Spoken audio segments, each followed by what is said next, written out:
guys, so in today's journey we're going to be going through the DIY room decor for Easter, so let's get right onto the video. Alright guys, so for this DIY you'll need some tape, confetti, some clear wrapping paper, a bunny, and a box. You could also make this yourself, you could tell I did. The first thing you're going to do is you're going to get your clear wrapping paper and wrap it around your box. This is how it's supposed to look. The next thing you're going to do is you're going to get your bunny and put it inside your box. Then you're going to get your confetti and put it in the open spots.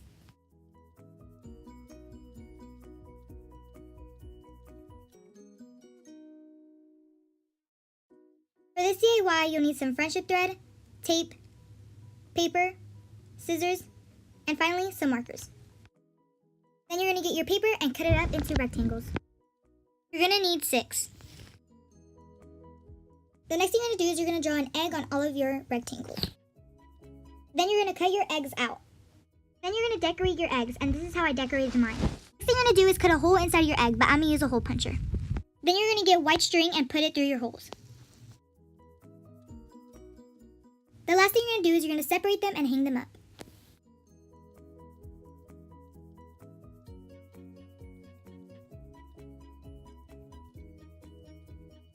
For this DIY, you need some clear wrapping paper, tape, scissors, a marker, and some paper.